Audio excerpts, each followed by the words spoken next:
제4장. 아담이 그의 아내 하와와 동침하매 하와가 임신하여 가인을 낳고 내가 여호와로 말미암아 득남하였다. 그가 또 가인의 아우 아벨을 낳았는데 아벨은 양치는 자였고 가인은 농사하는 자였더라. 세월이 지난 후에 가인은 땅의 소산으로 제물을 삼아 여호와께 드렸고 아벨은 자기도 양의 첫 새끼와 그 기름으로 드렸더니 여호와께서 아벨과 그의 제물은 받으셨으나 가인과 그의 제물은 받지 아니하신지라. 가인이 몹시 분하여 안색이 변하니 여호와께서 가인에게 이르시되 네가 분하여 함은 어찌 됨이며 안색이 변함은 어찌 됨이냐. 네가 선을 행하면 어찌 낯을 들지 못하겠느냐. 선을 행하지 아니하면 죄가 문에 엎드려 있느니라. 죄가 너를 원하나 너는 죄를 다스릴지니라. 가인이 그의 아우 아벨에게 말하고 그들이 들에 있을 때 가인이 그의 아우 아벨을 쳐 죽이니라. 여호와께서 가인에게 이르시되 내 아우 아벨이 어딨느냐. 내가 알지 못하나이다. 내가 내 아우를 지키는 자니이까? 네가 무엇을 하였느냐. 내 아우의 핏소리가 땅에서부터 내게 호소하느니라. 하나님이 받지 않으시는 예배에 대해서 함께 살펴보기 원합니다. 창세기 4장인데요. 4장 1절부터 우리 10절까지 함께 읽겠습니다. 시작. 아담이 그의 아내 하와와 동침하매 하와가 임신하여 가인을 낳고 이르되 내가 여호와로 말미암아 득남하였다 하니라. 그가 또 가인의 아우 아벨을 낳았는데 아벨은 양치는 자였고 가인은 농사하는 자였더라. 세월이 지난 후에 가인은 땅의 소산으로 제물을 삼아 하나님께 드렸고 아벨은 자기도 양의 첫 새끼와 그 기름으로 드렸더니 여호와께서 아벨과 그의 제물을 받으셨으나 가인과 그의 제물은 받지 아니하신지라. 가인이 몹시 분하여 안색이 변하니 여호와께서 가인에게 이르시되 내가 분하여 함은 어찌 됨이며 안색이 변함은 어찌 됨이냐. 내가 선을 행하면 어찌 낯을 들지 못하겠느냐. 선을 행하지 아니하면 죄가 문에 엎드려 있느니라. 죄가 너를 원하나 너는 죄를 다스릴지니라. 가인이 그의 아우 아벨에게 말하고 그들이 들에 있을 때에 가인이 그의 아우 아벨을 쳐 죽이니라. 여호와께서 가인에게 이르시되 내 아우 아벨이 어디 있느냐. 그가 이르되 내가 알지 못하나이다. 내가 내 아우를 지키는 자이니까. 이르시되 네가 무엇을 하였느냐. 내 아우의 핏소리가 땅에서부터 내게 호소하느니라. 아멘. 오늘 말씀의 제목은 하나님이 받지 않으시는 예배입니다. 사실 오늘날 우리는 수많은 예배를 드리고 있죠. 저 같은 경우에도 일주일에 평균 5번 정도 예배를 드린다 볼 때 한 달을 4주로 보면은 20일, 1년 365일 중에 240일을 예배하는 것이더라고요. 우리가 예배의 홍수 속에 살고 있지 않습니까? 이 시대에 유튜브라는 온라인 플랫폼, 동영상 플랫폼이 이렇게 너무 발전하면서 그 안에 여러분들이 조금만 찾으면은 수많은 예배들, 아마 분이엘교회 예배를 시청하기 위해서 한번 클릭하면 그 밑에 수많은 예배들이 이렇게 딸려와서 또 여러분들이 그 다른 예배를 클릭하고 또 다른 예배를 클릭하고 우리가 많은 예배를 드리고 있죠. 그러나 그 많은 예배들 가운데 정말 하나님이 받으실 만한 예배를 드려야 하지 않겠습니까? 우리가 온라인 예배로 동영상 예배를 드린다 할지라도 그 예배를 하나님이 받으셔야 되지 않겠습니까? 하나님이 우리 가운데 예배를 허락해 주셨지만 사실은 이 예배를 허락해 주신 것은 무엇을 위해 허락해 주셨죠? 하나님을 위해서 우리에게 예배를 허락해 주죠. 이 예배는 하나님을 위한 예배가 되어져야 돼요. 그런데 하나님을 위한 예배는요, 결국 우리를 위한 예배예요. 여러분들이 하나님만을 위한 예배를 드릴 때에 결국 하나님은 우리를 회복하시기 때문입니다. 왜냐하면 예배는 하나님과의 만남이기 때문이라는 거죠. 구약시대의 예배로 비유하면은 우리가 하나님 앞에 나와 예배를 드린다는 것은 하나님 앞에 번제를 드리는 것인데 번제를 드렸을 때 그 번제, 그러니까 말 그대로 태워서 그 제물을 드려서 그것이 태워져서 연기가 하나님께 흠양되어지는 것을 의미하잖아요. 그때 하나님이 드린 제물이 합당하지 않으면 안 받으셨거든요. 지금으로 말하면 우리의 예배가 하나님 받아주셔야 되는 것인데 우리가 태워서 보내지 않기 때문에 그냥 우리는 나와서 예배하면 하나님 받으셨겠지라고 끝나버린다는 거죠. 그 향기를, 그 예배를 받아주셔야 합니다. 오늘 하나님이 받지 않으시는 예배가 무엇인지 가인을 통해서 저는 살펴보기 원합니다. 이 아담과 하와가 죄를 짓고 이제 에덴 동산에서 쫓겨난 후에 이제 첫 아들을 낳습니다. 그 첫 아들의 이름이 뭐라고요? 가인입니다. 가인. 둘째는 아벨이지요. 이 가인과 아벨은 부모님의 말씀대로 어려서부터 하나님께 예배를 드립니다. 자신의 삶 속에 주어진 것으로 드리죠. 그들 중에 누구도 겉으로 보기에는 문제가 없는 듯 보입니다. 아벨은 양치는 자로 그 첫 양을 드렸고 가인은 농사 지은 것으로 하나님께 드렸습니다. 언뜻 보기에는 둘 다 아무 문제가 없어 보이죠. 그러나 하나님 보시기에는 문제가 있었던 것이죠. 그러니 동생 아벨의 예배는 받으셨지만 가인의 예배는 받지 않으셨겠죠. 우리가 겉으로 보이는 것이 괜찮으면 그 속도 괜찮을 것이라고 생각할 때가 많죠. 하지만 하나님은 우리의 겉모습을 보시는 게 아니에요. 여러분들이 지금 나와서 아무리 열정적으로, 여러분들이 아무리 경건한 표정으로, 아무리 진지한 표정으로 나와서 예배한다 할지라도 여러분 속에 중심 가운데 하나님을 향한 열정과 열망, 경외함이 없다면 그 예배는 하나님 안 받으실 수도 있어요. 사무엘상 16장 7절에 보면 나의 보는 것은 사람과 같지 아니하나니 사람은 외모를 보거니와 나 여호와는 중심을 보느니라. 우리 중심을 보신다는 것이죠. 가인과 아벨의 예배가 겉으로는 같아 보였지만 가인의 예배를 받지 않으신 것은 아마 가인의 중심이 올바르지 않았기 때문일 수 있다는 거죠. 저는 오늘 가인의 예배에 중대한 세 가지 잘못을 이야기하기 원합니다. 첫 번째는 가인은 하나님이 어떤 분인지 알지 못했고 하나님을 사랑하지 않으며 예배했습니다. 하나님이 어떤 분인지 알지 못하고 또 하나님을 사랑하지 않은 상태로 예배했습니다.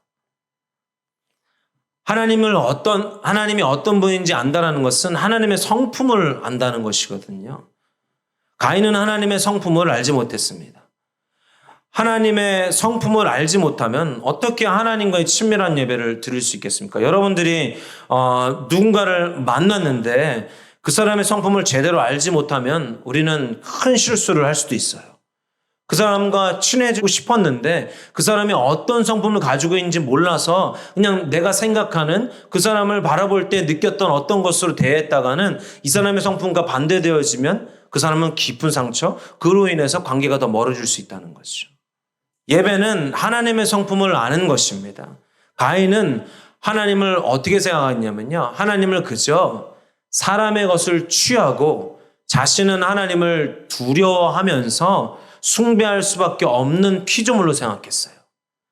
그러니까 하나님께 어쩔 수 없이 드려야 하는 자. 여러분들 헌금 어떻게 드립니까? 헌금 안 하면은 하나님이 축복 안 하시니까. 하나님이 또 벌 주시니까. 하나님 뭔가 징계하실 것 같으니까. 그래서 드리십니까? 하나님을 그저 사람들에게 무엇인가, 가인은 그렇게 생각했다는 거죠. 하나님은 나에게 무엇인가 원하시는 분이야. 그래서 내 것을 드려야만 해. 그리고 내가 힘들더라도 이걸 드리지 않으면 하나님이 나를 엄하게 다스리실 거야. 엄하게 하실 거야. 라는 생각을 가지고 있다는 거죠. 그런 마음으로 간신히 하나님 앞에 나와서 그의 소산을 드렸습니다. 그것은 사랑이 없는 종교적 행위에 불과하죠. 마르바던이라는 예배학자는 예배를 고귀한 시간 낭비라고 표현했습니다.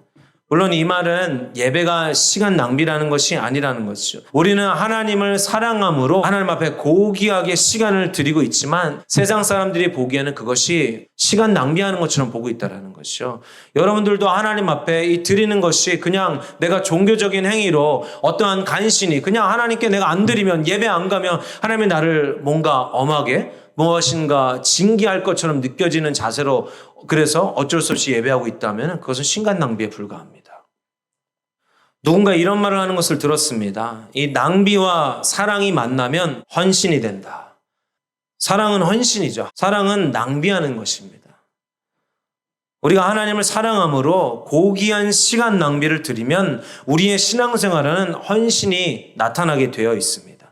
그런데 우리는 사랑함이 없는 예배를 드리고 있으니까 헌신이 아니라 강요에 의해서 어쩔 수 없이 율법적으로 그냥 성경에 그렇게 나와 있으니까 주일날 예배 안 드리고 내가 여행 가면 무엇인가 사고 날 것 같으니까 내가 헌금 안 드리면 내 사업에 뭔가 내 물질에 뭔가 이상이 있을 것 같으니까 어쩔 수 없이 드리는 사랑이 없는 예배를 드리고 있으니까 하나님의 사랑의 성품을 모른 채로 우리가 아무리 감동적인 예배를 드려도요 하나님 앞에 자신을 헌신할 수 없습니다. 하나님은요 사랑의 하나님이에요. 하나님은 우리와 함께하길 원하시지 우리에게 무엇인가를 받길 원하시지 않습니다. 너의 직업, 너의 물질, 너의 건강, 너의 시간 이런 게 아니고 나는 무엇을 원해? 너를 원해. 너를 원해.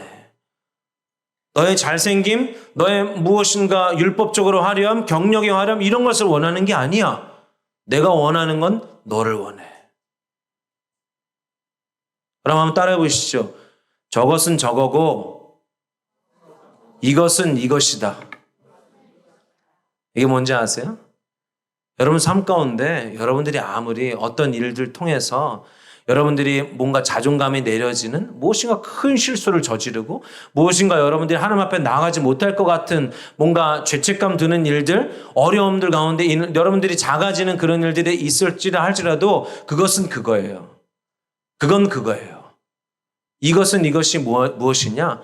하나님이 나를 보는 것은요. 하나님과의 나의 관계는 그거 아무 상관이 없어요. 하나님은 여러분들이 돈을 못 버느냐, 여러분들이 어떤 인생을 살았냐에 관심이 없어요. 하나님은 뭐에 관심이 있어요? 여러분 자신에게 관심이 있습니다. 가인이 무엇을 드리냐에 관심이 없어요. 가인이 중심에서부터 하나님을 원하느냐가 관심이 있는 거예요. 하나님을 사랑하느냐, 그 사랑의 교제로 나아오느냐. 가인은 하나님을 어쩔 수 없이 숭배해야 하는 신으로만 여겼다니까요. 숭배하지 않으면 축복하시지 않고 벌을 주시는 하나님으로 여겼습니다. 그가 아우 아벨을 죽인 후에 하나님이 아벨이 어디 있느냐라고 가인에게 물었을 때 가인이 뭐라고 말합니까? 내가 내 아우를 지키는 자입니까? 라고 대드는 대목을 보면은 가인은 책임감으로 살아가는 사람이었습니다. 책임감이나 의무로 예배하는 것, 그것은 하나님이 받으시는 예배가 아닙니다. 여러분 하나님 앞에 나올 때 책임감으로 나오지 마십시오. 의무감으로 나오지 마십시오. 아유 내가 그래도 그 책임감을 가지고 예배 나아가야지. 아이고 의무를 가지고 나아가야지. 그래도 내가 거기 앞에 나아가 앉아 있어야지. 그래도 내가 권사인데 내가 집사인데 아이고 내가 그래도 뭐 그 작은 교회에 사람도 없는데 나라도 빠지면 얼마나 썰렁해. 가서 앉아. 이런 개념으로 나오지 마시겠으면 축복합니다. 하나님은 여러분들과 사랑의 교제를 원하시지 여러분들이 나와서 자릿수 채우는 걸 원하시는 게 아니에요. 여러분들의 의무와 책임을 다하기 위해서 나오는 걸 원하는 게 아니에요. 특별히 예배를 위해서 섬기시는 분들, 식당 봉사하시는 분들, 청소하시는 분들, 뭔가 음향, 뭐 악기, 뭐 이런 예배 인도하는 자리 가운데 있으시는 분들이요. 책임감으로 하지 마시겠으면 축복합니다. 의무감으로 하지 마시겠으면 축복합니다. 무엇으로 해야 돼요? 사랑으로. 하나님 나를 사랑하셔. 하나님은 이것이 나의 사랑의 표현임을 아셔요. 여러분들이 보이지 않는 곳에서 쓰레기 하나 줍는 거요? 여러분들이 교회를 위해서 환하게 켜있는 이 불을 끄고 가는 거요? 여러분들이 보이지 않는 곳에서 그 주방에서 벌벌 떨면서 일찍 나와서 새벽에 나와서 남을 위해 밥을 짓는 거요? 사랑의 고백을 하면 다 아신다니까요. 그 행위가 아니라 여러분 중심에 있는 사랑의 마음을. 하나님은 사랑의 하나님이세요. 이거 안 하면 아유 내가 또 이거 책임져야지. 의무를 다해야지. 그게 가인의 예배입니다. 하나님의 성품은 사랑입니다. 하나님의 성품은 친밀함입니다. 하나님은 우리에게 사랑의 관계를 원하시지 어쩔 수 없는 책임감으로 드리는 예배를 원하지 않습니다. 여러분들 가족 안에서 부부관계에서도 아이들이 가장 상처받는 말 중에 하나가 너네 때문에 산다래요. 너네 때문에 산다. 내가 너네 때문에 사는 거야. 내가 너네 다 크면은 미안해 얘들아. 우리 자녀들에게 먼저 사과를 하고 내가 너네 다 크면은 이제 엄마랑 헤어질 거야. 아빠랑 헤어질 거야. 말하는 거 절대 아이들을 위한 말이 아니라는 것이죠. 친밀감으로 그냥 부부가 친밀함에 있을 때 아이들은 행복하게 자란대요. 가장 높은 자존감을 갖는데요. 부부가 서로가 친밀함으로 있으니까 자녀가 그냥 자연스럽게 그냥 친밀함을 유지하는. 하나님 우리에게 친밀한 그 사랑의 관계로 이 예배를 초청하셨지 예배를 율법적인 어떤 딱딱한 행위로 부르시지 않았어요. 여러분들이 그냥 예배를 율법적인 딱딱한 행위로 그냥 주일만 간신히 어쩔 수 없이 지키는 자로 있잖아요. 직장 가서도 하나님과 동행하는 사람 살 수 없어요. 하나님과 친밀한 교제를 나눌 수가 없어요. 직장에 생활하면서 밥하면서 일하면서 고된 일을 하면서 중얼중얼 하나님 앞에 하나님 있잖아요 졌잖아요. 남들이 보기엔 저 사람 왜 저래? 갑자기 막 하나님과 얘기하다가 막 울어. 갑자기 갑자기 막 웃어. 하나님이 나에게 뭐 사랑한다 말씀하셔. 그 하나님과의 교제가 일어나지 않는 거예요. 율법적인 행위로 가인의 예배처럼 그냥 내가 하나님께 드려야만 하는 자로 여긴다면 하나님 우리를 그렇게 부르시지 않으셨어요. 제가 어떤 분을 만났는데 그분이 그러시더라고요. 아휴, 종교는 어려워. 종교는 어려워. 그러시더라고. 그래서 제가 어려운 거 아니에요. 지금 당신과 내가 모르던 사이였는데 만나서 며칠 동안 이야기를 나누지 않았냐. 당신이 어떻게 살았는지, 내가 어떻게 살았는지, 당신의 부모님이 어떻고, 내 아이들이 어떻고, 이런 것들을 서로 우리가 나누지 않았냐. 이게 하나님과의 관계다. 뭐 교회에 몇 시까지 정확하게 가야 되고 며칠을 지켜야 되고 이런 게 종교가 아니고 이게 기독교가 아니고 하나님은 우리와 이 친밀한 관계. 그래서 하나님이 친구가 될 수 없지만 우리에게 친구 되어 주셨다는 거거든요. 그래서 하나님이 외아들을 우리 인간 세상에 보내신 거거든요. 예수님이 그렇게 와주신 거거든요. 그 친밀함을 유지하기 위해서. 우리 각자가 하나님을 사랑함이 회복되어져야 돼요. 하나님과의 친밀함이 회복되어져야 돼요. 그게 하나님을 향한 열정이에요. 막 열심으로 방언으로 크게 기도하거나 뭐 찬양할 때 박수를 치면서 펄펄 뛰면서 기도하는 게 열정이 아니고요. 하나님을 향한 사랑이 회복되어지는 것이 열정이에요. 그 마음의 중심에서부터 하나님을 깊이 사랑하는 것이 하나님을 향한 열정이에요. 사랑하는 만큼 열정적으로 대하기 때문에 그래요. 사랑하는 만큼. 사랑하는 만큼 열정이 있으니까 그 열정으로 교회 나오는 거예요. 하나님 안 사랑하니까 교회 열정이 없죠.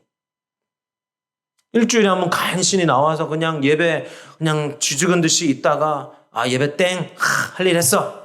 나는 의무를 다했어. 책임을 다했어. 하나님 받지 않으시는 예배를 드리고 있는 거예요. 하나님 받지 않으시는 예배를 이 책임감과 의무감에 찌들어서 어쩔 수 없이 드리는 예배를 드리면요. 언젠가는 말씀에 나와 있는 것처럼 죄가 그 앞에 엎드려져 있어요. 결국 어떤 죄를 져도 저질러요. 하나님과의 친밀함이 없으니까. 가인은 하나님의 성품을 모른 채로 또 하나님을 사랑하지 않은 채로 예배했습니다. 그 예배는 하나님 받으시지 않는 예배예요. 두 번째는 가인은 모든 것으로 예배하지 않았습니다. 가인의 예배의 영역은 나누어져 있었어요. 예배라는 것은요, 하나님께 자신의 주권을 드리는 거예요. 영어로는 surrender라니까요. 예배 가운데 우리의 모든 것을 내어 던져야 돼요. 녹여내야 돼요. 제가 그 표현 중에 하나가 오장육부를 다 드러내는 것처럼 하나님 앞에 다 꺼내드려야 돼요. 여기 와서 여러분들 그냥 애들 말로 영혼이 탈탈 털리고 가셔야 돼요. 완전히 몰라요. 나는 내 삶 가운데 있었던 일 다 몰라요. 나는 하나님만 알아요. 나는 내 삶 가운데 있는 모든 문제들 다 내려놓을 거예요. 하나님만 예배할 거예요. 하나님 앞에 내 인생을 다 던져놓는 게 예배예요. 포기하는 거예요.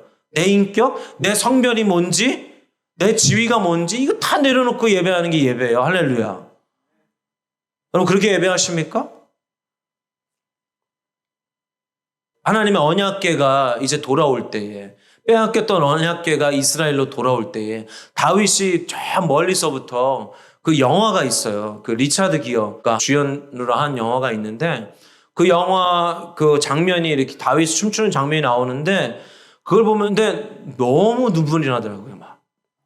만약에 우리 하나님의 언약궤가 하나님의 임재가 지금 우리 분이엘교회 저 문 앞에 입구에 있다면 여러분 어떻게 하시겠습니까? 최면 살리면서 여전히 여러분 여태까지 자다 오셨잖아요. 자다 와서 또 여기서 주무시고 계시겠습니까?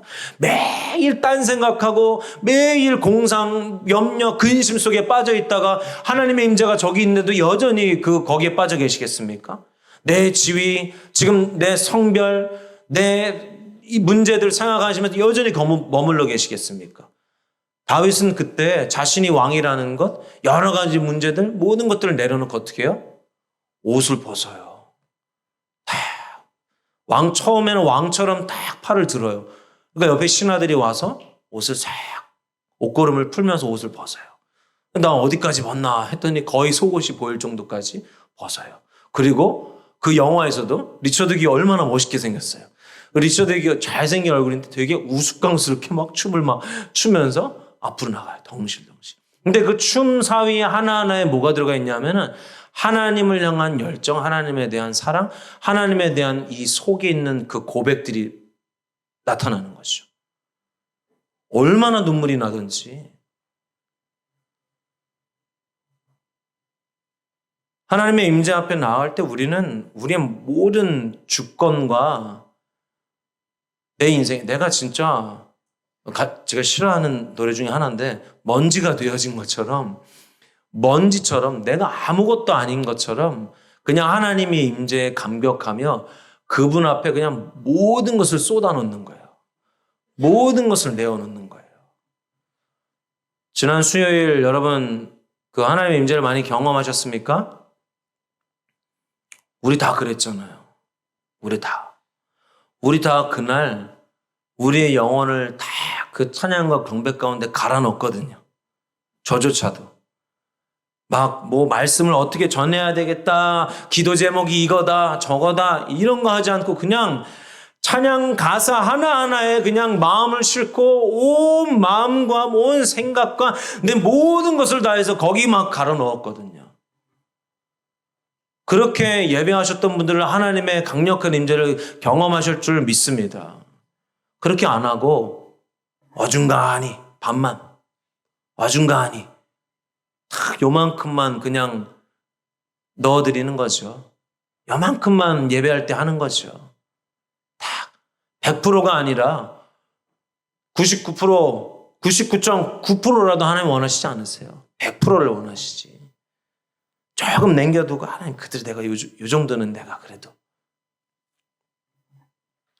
가인의 예배가 그랬다는 것을 명심하십시오. 안 받으셨습니다.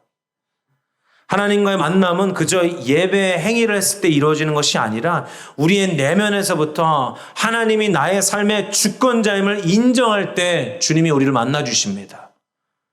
내 삶은 주님의 것입니다. 라고 인정할 때, 인정하며 예배할 때 하나님 우리를 만나 주세요.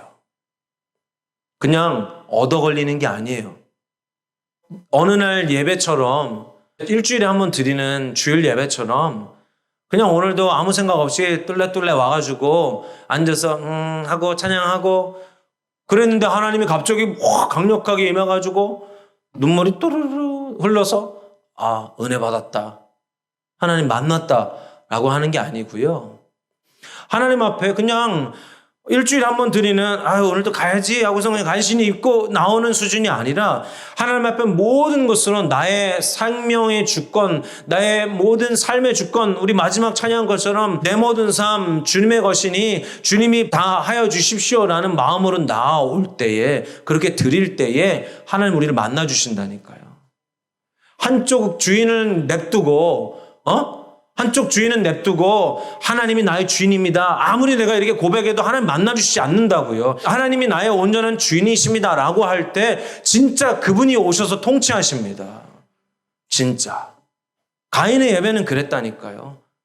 한쪽에는 자기 삶 분리되어 있던 거예요. 나눠져 있던 거예요. 예레미야 29장 13절에 너희가 전심으로 나를 찾고 찾으면 나를 만나리라. 너희가 전심으로 나를 찾고 찾으면 나를 만나리라. 전심으로 찾는다는 말은 무엇입니까? 예배 나올 때만 찾습니까? 여러분들이 무슨 문제가 있다고 생각해 보십시오. 어떤 일이 있어. 심각한 일이. 그리고 그 일이 해결되어져야만 돼. 그럼 여러분들이 하나님 앞에 나와서 기도할 때만 그 생각을 가지고 있습니까? 밤새도록 그 생각하죠. 밤새도록. 어떡하지? 이거 어떻게 해결하지? 이게 전심으로 찾는 거예요. 하나님을 전심으로 찾는 건요, 우리가 어딜 가나 무엇 하나 절박하게 하나님을 생각하는 거예요. 하나님을 찾는 거예요. 우리 삶의 온 영역이라는 것입니다. 단순히 입술로 하나님을 부르는 것으로 그치는 것이 아니라 하나님께 인격적으로 나아가서 하나님이 내 고백을, 내 생각을 듣고 있다는 것을 인식하면서 끊임없이 그분에게 내 마음과 내 생각을 드리는 거예요. 이게 하나님 찾는 거예요.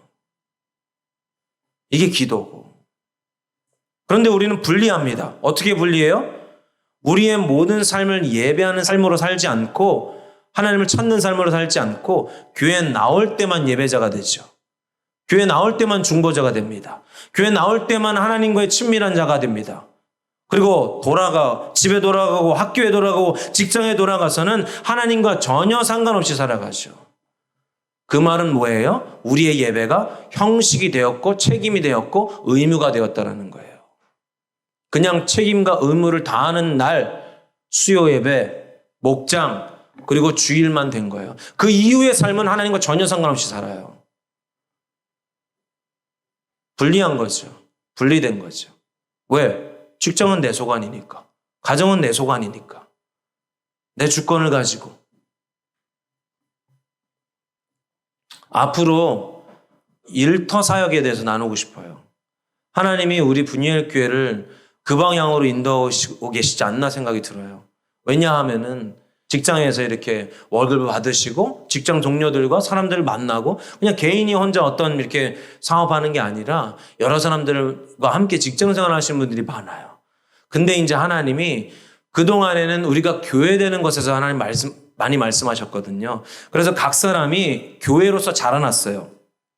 교회로서 자라나고 있고 교회가 무엇인지, 하나님을 사랑하는 것이 무엇인지를, 또 하나님을 예배하는 것인지 무엇인지를 이제 교회 안에서는 어느 정도 되어져 가고 있어요. 이제 그것은 하나님이 빛과 소금으로서의 역할, 이제 직장에서 그 일을 하길 원하십니다. 할렐루야. 그 방향으로 더 제가 깨어서 기도하고 묵상하고 공부할 수 있도록 기도해 주십시오. 저는 음악을 좋아해요. 음악 듣는 걸 굉장히 좋아해요. 음악이라는 것은 저에게는 찬양이거든요. 가끔 클래식을 듣기도 하는데 막 세상 가요들은 잘 안 들어요. 근데 이 찬양을 듣는 것을 좋아하는데 유일하게 안 들을 때가 있다 그랬잖아요. 언제라고? 운전할 때. 저는 운전할 때 잘 안 들으려고 그래요. 왜냐하면 이 운전할 때 이 찬양을 음악처럼 듣는 게 싫더라고요. 여러분들은 그러시지 않겠지만, 여러분들은 지금 다 거룩한 얼굴을 하고 계셔가지고 그러시지 않겠지만, 저는 이제 차 운전할 때 주로 이제 욥기가 되는 경우가 많아가지고, 그래서 찬양을 잘 그렇게 안 들으려고 해요. 그게 하나님 앞에 죄 짓는 것 같아서. 한쪽으로는 예배를 드리고 다른 쪽은 예배를 드리지 않는다면 그건 참다운 예배가 아니기 때문에 그렇죠.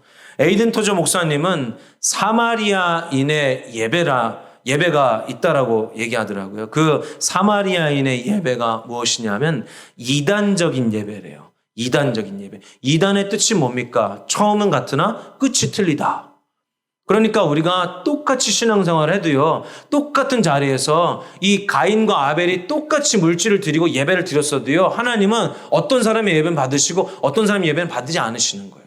그리고 끝은 살인으로 끝나죠. 틀린 거예요. 끝이 틀린 거예요. 굉장히 중요하고 심각한 문제예요. 그런데 이 에이든 토저 목사님이 말씀하시는 이단적인 예배는 교리나 진리 전부가 틀리다는 것이 아니라 그것은 자기가 좋아하는 것들은 받아들이고 자기가 싫어하는 것들은 거부하는 편협한 사람을 뜻하는 거예요. 편협한 신앙생활을 하는 거.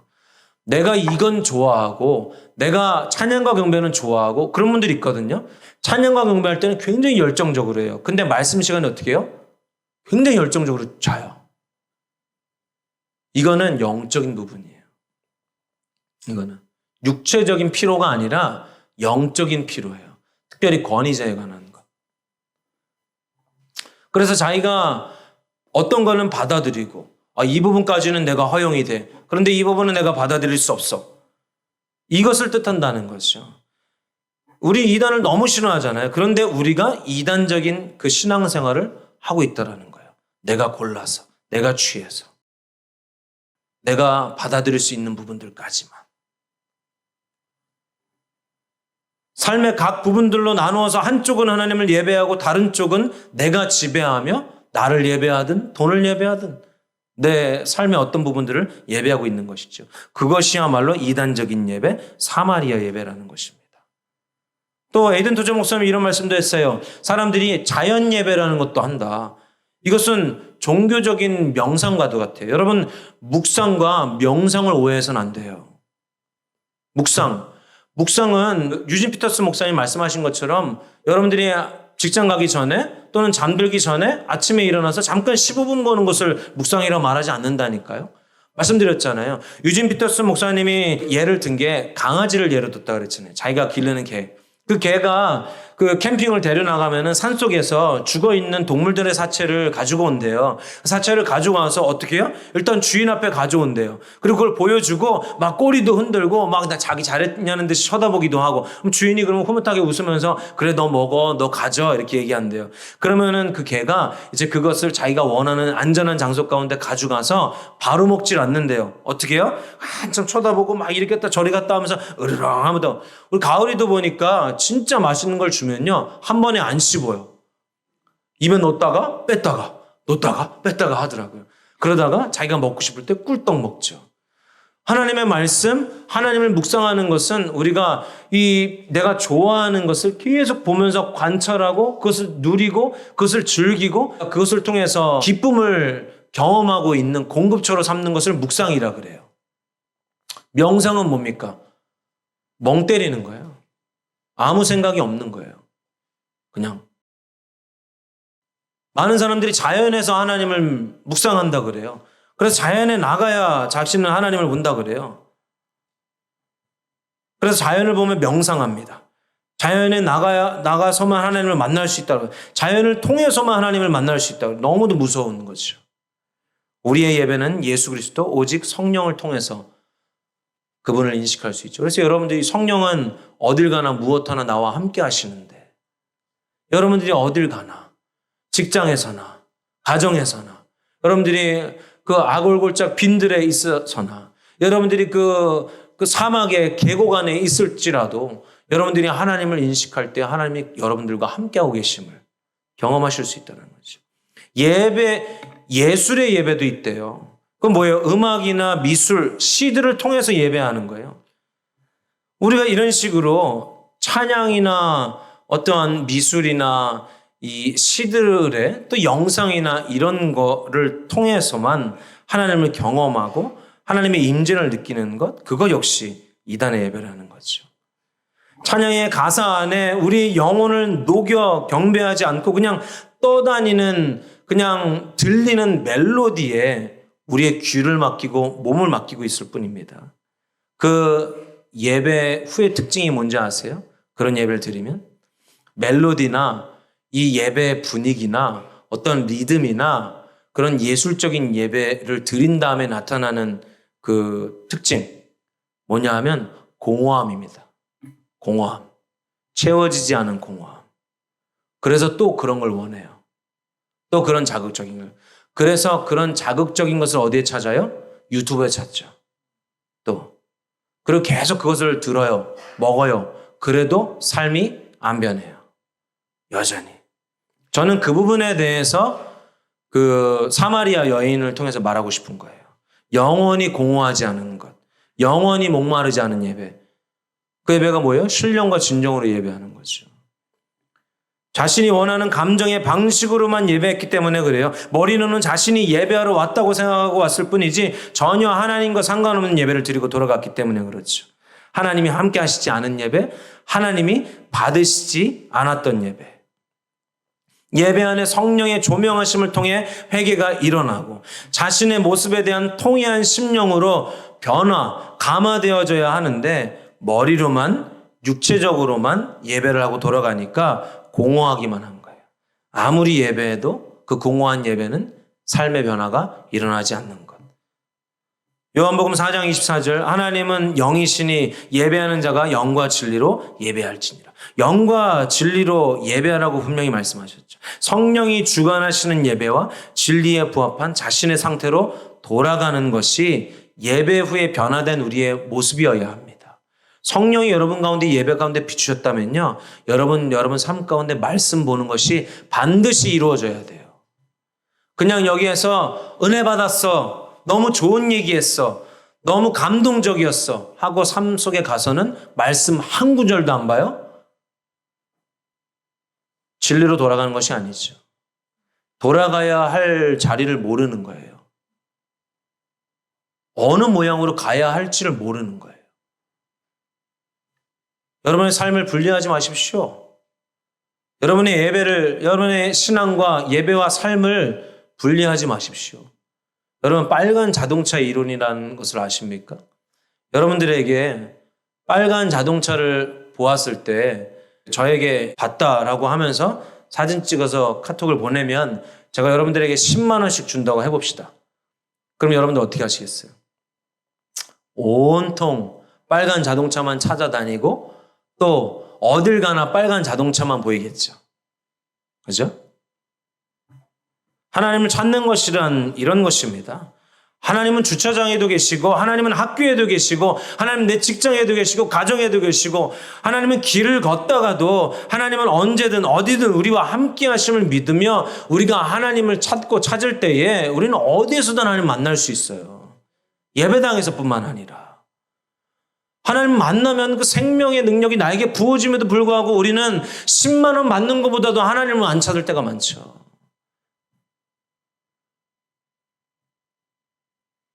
그것이 분리되어지면 안 됩니다. 예배에서 하나님을 만남과 같이 삶 속에서도 살아가려고 애씀을 가지고 성령께 도움을 요청해야 합니다. 신앙과 예배와 삶을 분리하지 마시기를 축복합니다.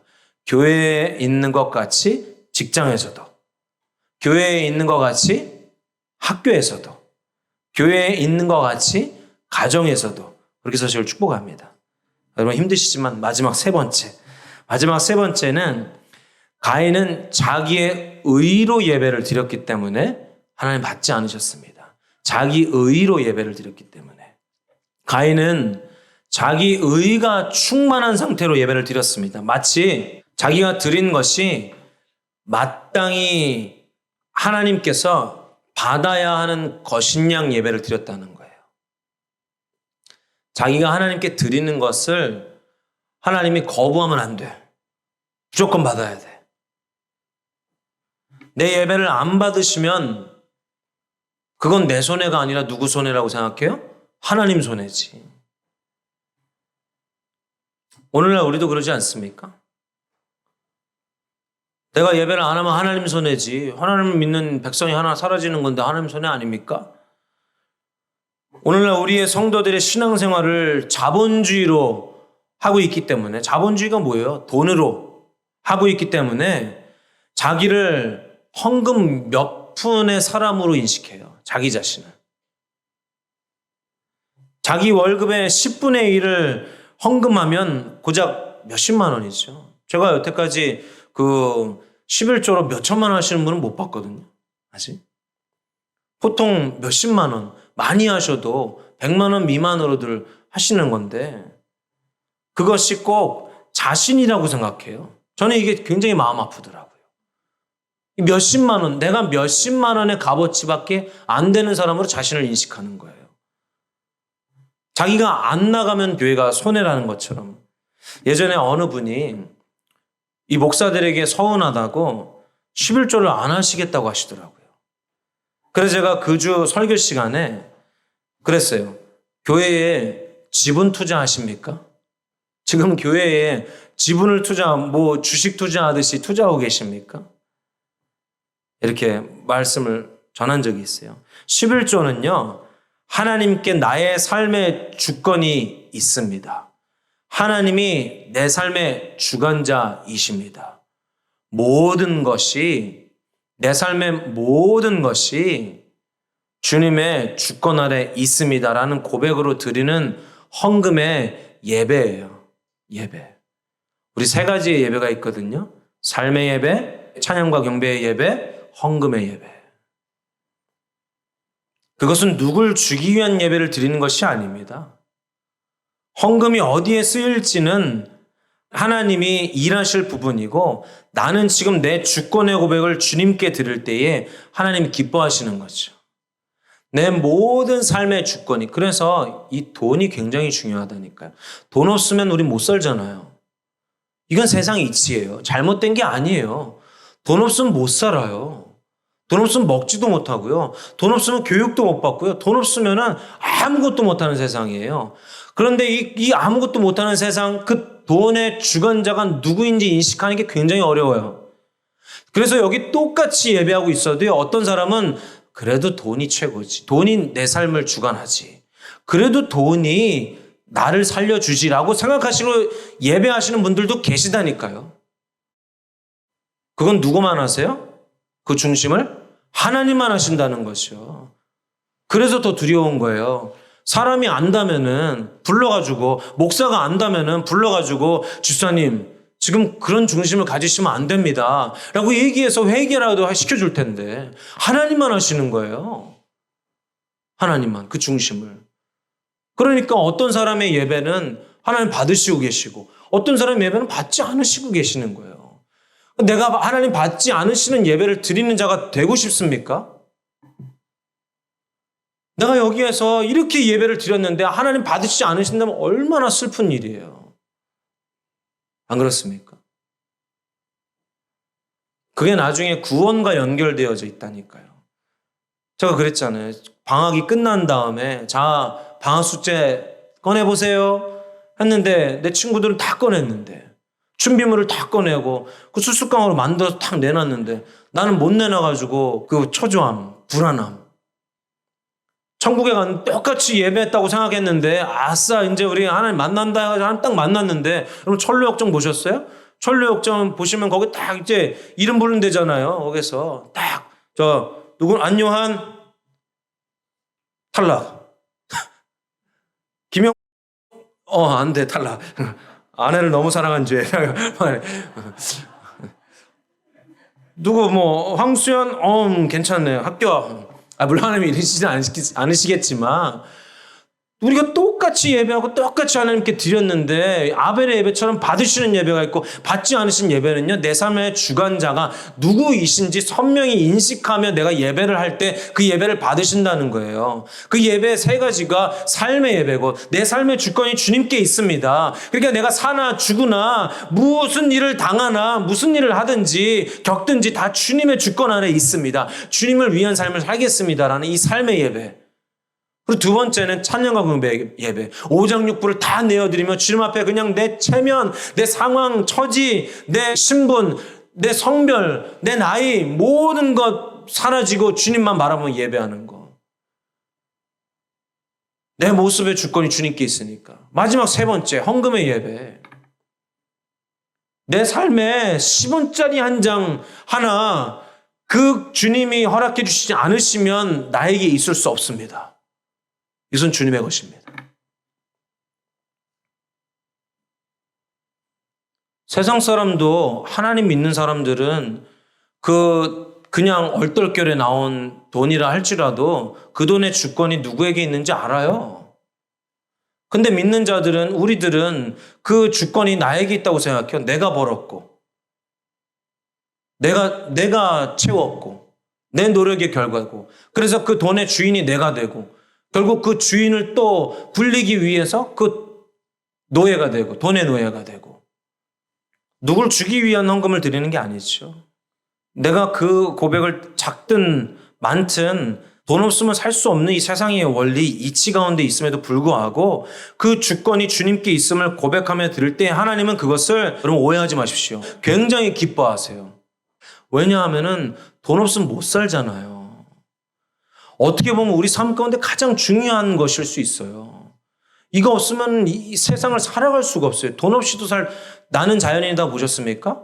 나는 자연인이다에서도요, 돈이 필요해요. 아무리 산속에 들어가도요, 그 산속에 있는 걸로만 못 살아요. 보니까 내장재, 외장재 다 사서 왔더라고. 다 돈으로 다 세상에서 만든 것들로 이루어지기 때문에. 그래서 그것이 내 삶의 나를 살게 해주는 것이 그 주권이 어디 있다는 것을 인식하며 그분에게 주권을 드릴 때에 하나님 그것을 굉장히 기뻐하세요. 내가 이게 안 드리면 하나님 손해지 아닙니까? 교회 손해지 아닙니까? 여러분 이렇게 생각하십니까? 내가 얼마나 힘들게 일하다가 예배에 참석했는데요. 내가 얼마나 공부를 열심히 하다가 여기 왔는데요. 내가 좋아하는 걸 내려놓고 이 시간에 내가 나왔습니까? 내가 몸이 이렇게 아픈데도 불구하고 예배에 나왔습니다. 라고 말할 수 있죠. 그러면 제가 목사로서 말씀드릴게요. 잘하셨습니다. 훌륭해요. 저 같은 경우도 제가 이 예배를 얼마나 많은 시간 동안 준비했는 줄 아십니까, 하나님? 내가 얼마나 많은 기도와 노력, 희생을 한 줄 아십니까? 자기 의로 잔뜩 가지고 예배에 나올 때가 있다는 거죠. 때로는 예배에 집중이 잘 되거나 예배가 내가 생각한 대로, 내가 계획한 대로 잘 이루어지면 만족스러워합니다. 아니면 반대로 내가 드린 그 헌신의 시간보다 예배의 감동이 적으면 찝찝해하거나 후회하는 마음을 가지고 교회를 나가기도 합니다. 이게 자기의 의로 가득 찬 예배였기 때문에 그래요. 가인은 자기 의로 가득 찬 예배를 드렸기 때문에 자신이 드리는 것이 마땅히 하나님이 받아들여져야 한다고, 하나님이 받으셔야 한다고 생각했습니다. 철저하게 자기중심적인 생각이었죠. 자신을 위한 예배였던 거예요. 자기 축복, 자기의 종교적 만족을 위해서 나왔던 거예요. 자기 의로. 그런 자세로 드린 예배 가운데 자신의 예배가 드려지지 않으니까 가인이 어떻게 해요? 하나님이 가인의 예배를 받지 않으시니까 가인이 어떻게 됐다? 안색이 변했다. 안색이 변했습니다.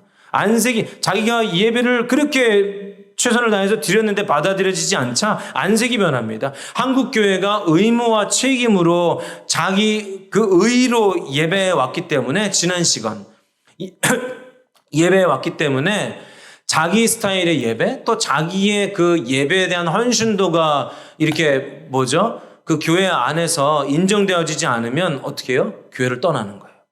그 자기의 의를 인정해 줄 만한 교회를 찾아다니는 거예요. 이게 지금 한국교회의 심각한 현실 중에 하나인 거예요. 하나님을 사랑함으로 예배하는 것이 아니라 하나님을 사랑함으로 그 한 예배 가운데 하나님을 사랑하기 때문에 내가 작은 교회든 큰 교회든 그 자리에 서는 것이 아니고 나의 의가 무엇인가 이렇게 인정받을 만한 곳을 찾아다닌다는 것이죠. 굉장히 슬픈 현실입니다. 그 예배가 안 드려지니까 안색이 변해요. 목사로서 교회를 세우기 위해서 성도들에게 권면하다 보면 때로는 성도분들의 안색이 변함을 느낍니다. 왜 그래요? 자신은 선의로 했는데 그것이 합당하지 않다. 하나님 기준에서 합당하지 않다라고 지적하면 얼굴이 울그락불락해지는 거예요. 한 성도님이 어떤 선한 일을 했는데 제가 가가지고 그거 보니까 하나님 기준이 아닌 것 같습니다라고 했더니 이 성도가 얼굴이 울그락불락해졌다고 이 얘기를 이제 제가 말씀드려요. 그러면 협동 목사님 뭐라 그래요? 아니 뭐하러 그렇게 얘기를 했냐고 또 저한테 그래요. 그럼 저는 또 그걸 선의를 했는데 왜 그러냐고 막 이제 울그락불락해요. 왜 그래요? 다들 자기 의로 하니까. 자기 의로 하면 화가 나요. 안색이 변해요. 나는 기회로 나름대로 교회를 사랑한다고 이 일을 한 건데 나름대로 나도 뭔가 섬겨보려고 이 일을 했는데 이렇게 된다는 거죠. 가인이 그랬습니다. 가인이 자신의 예배가 받아들여지지 않자 심하게 분해하면서 아벨을 시기합니다. 악인의 특징이 자신의 모습을 돌아보며 회개하지 않고 다른 사람을 시기하고 질투합니다. 뭐라 그래요?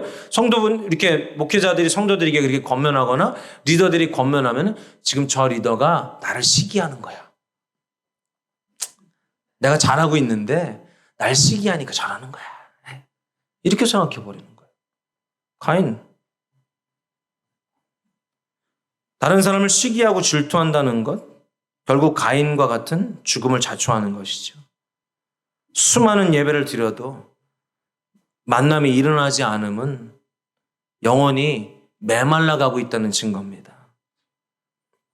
이 메말라가고 있다는 것은요, 우리가 죽어가고 있다는 거예요. 지금 영적으로. 말씀 마칩니다. 예배 행위는 하나님과의 관계로 증명해 주지 않습니다. 만약에 이 예배 행위로 하나님과의 관계를 증명했다면요, 바리새인들이 하나님과 가장 가까운 사람들이었을 거예요. 하나님과의 관계는 공예배로 모인 우리 개개인의 예배 가운데 성령의 피주심으로 회개가 일어나고, 또 내 삶 가운데 실수하고 넘어지더라도 하나님의 말씀으로 다시 서는 삶을 살아가는 것. 우리가 예배가 끝난 후에도 그런 삶을 지속적으로 살아가는 것을 하나님과 교통하는, 하나님과 친밀한 관계 안에 신앙생활하는 것임을 여러분 기억하시겠으면 축복합니다. 여러분들이 가인과 같은 예배를 드리고 있지는 않았습니까? 수많은 예배를 드리고 있지만 정작 내 예배를 하나님이 받지 않으시고 있다라는 생각을 하신다면 얼마나 슬프겠습니까? 내 옆사람, 내 앞사람, 내 뒷사람의 예배는 하나님이 흠양하시는데 내 예배는 내가 이렇게 아무리 드렸어도 하나님 받아주지 않고 계시다면 얼마나 슬픈 일이겠습니까? 이 시간 우리가 눈을 감으시고 하나님께 묻겠습니다. 하나님, 내 자세가 어땠습니까? 내가 가인과 같은 자세로 예배하지 않았습니까? 하나님이 나에게 무엇인가 매일 가져가시는 분? 하나님은 무서우신 분? 그래서 내가 드리지 않으면 벌을 내리시는 분? 내가 무조건 하나님께 드려야만 하는 분으로 생각하진 않으셨습니까? 사실 하나님은 사랑의 하나님이신데 우리가 드리는 것에 관심 있는 것이 아니라 하나님은 우리를 원하시는데, 나와 함께 하길 원하시는데, 나는 하나님을 오해하고 예배하지 않았습니까? 또 내 삶에 영역을 나눠서 예배하지 않았습니까? 내가 교회 나와서 예배하는 동안에는 하나님을 예배하지만 내가 직장에서는, 가정에서는, 내가 홀로 있을 때는 하나님을 예배하지 않고 하나님을 인식하지 않는 자이지 않았습니까? 또 나의 의를 가지고 예배하지 않았습니까? 내가 이렇게 노력했는데 하나님 받아주시겠지? 내가 그토록 주님 따라왔는데 주님이 그 수고를 아시겠지? 하나님이 아시는 것은요, 지금 내가 하나님과 친밀한 가운데 있는지 이십니다. 내가 하나님과 사랑의 관계 가운데 있는지.